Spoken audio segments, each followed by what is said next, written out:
আসসালামু আলাইকুম রহমতুল্লাহ। আমরা বর্তমানে যে সময়ে বাস করতেছি, এই সময়ে এসে নারী পুরুষ সবাই আসলে কর্মক্ষেত্রে যাওয়ার প্রতিযোগিতায় লিপ্ত। নারী নারীরাও পুরুষের সমান তালে তারা কর্মক্ষেত্রে যেতে ইচ্ছুক এবং তারা যাচ্ছেও। সবাই কেরিয়ার করতে চাচ্ছে।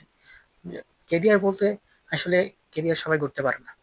এটা ধরেন যে ফিল্ডেই হোক, কি সেটা সরকারি জব হোক, প্রাইভেট জব হোক বা সেটা খেলাধুলা, সেটা হোক সিনেমা, যেখানেই হোক আসলে সবাই আসলে তাদের ফিল্ডের সর্বোচ্চ লেভেলে সবাই যেতে পারে না। যারা পারে তারা হচ্ছে 10% to 20%, এবং বাকি যে 80% যারা থাকে তারা মূলত আহ, তারা মূলত আসলে জীবিকা নির্বাহের জন্যই এই কর্মক্ষেত্রগুলোতে আসে। তাহলে হঠাৎ করে কেন আহ, এই সবাই নারীরা কর্মক্ষেত্রে আসা শুরু হলো? এটা জানার জন্য আমাদেরকে আরো পিছনে যেতে হবে। সেটা হচ্ছে ইউরোপের ইতিহাসের দিকে যেতে হবে।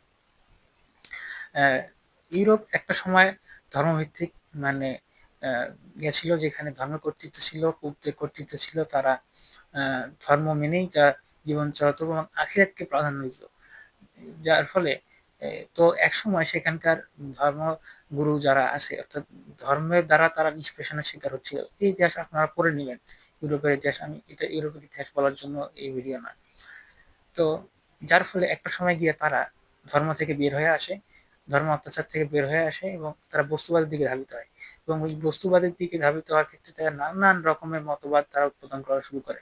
এর মধ্যে সেকুলারিজম আছে, এবং সেকুলারিজম থেকেই আস্তে আস্তে ফেমিনিজম, লিবারিজম, গণতন্ত্র, নানান রকমের হিউম্যান রাইটস, মানবতাবাদ, এরকম নানান রকমের তারা আহ, মতবাদ জন্ম দিতে শুরু করে। এবং তার মধ্যে একটা মতবাদ হচ্ছে যে ফেমিনিজম, অর্থাৎ নারীবাদ।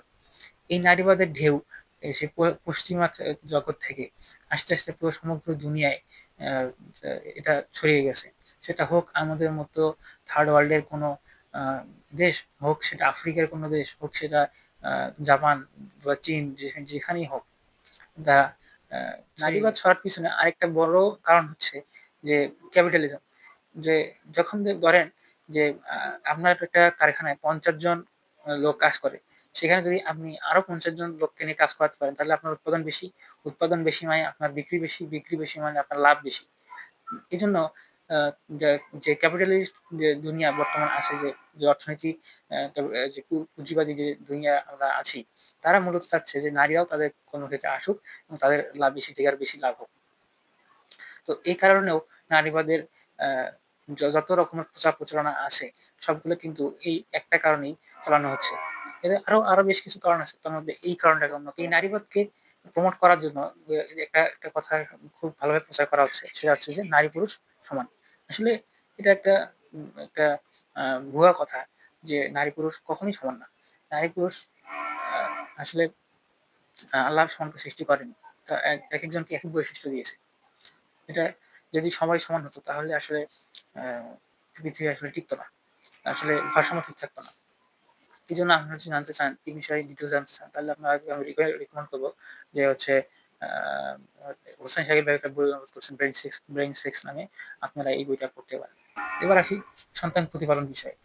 সন্তান আহ, যে যে নেপোলিয়নের যে কথা, যে আমাকে একটা শিক্ষিত মা দাও, আমি আপনাকে শিক্ষিত জাতি দেবো। ওকে ফাইন, আমরা এই কথা মেনে নিলাম।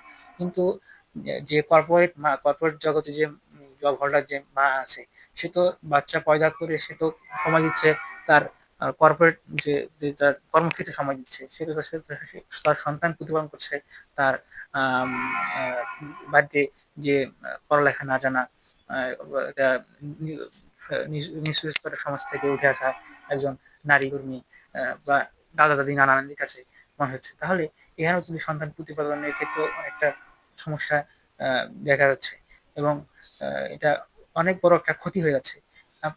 যদি মার কাছ থেকে যদি একটা সন্তান যদি তার ফুল সাপোর্ট না পায়, পূর্ণ সময়টা না পায়, তাহলে পরবর্তীতে ওই ছেলে বা মেয়ে কেন সে তার বাবা মাকে আহ, সাথে সাথে রাখবে? কেন তাদের বাবা মাকে তার বৃদ্ধ বয়সে বৃদ্ধাশ্রমে রেখে আসবে না?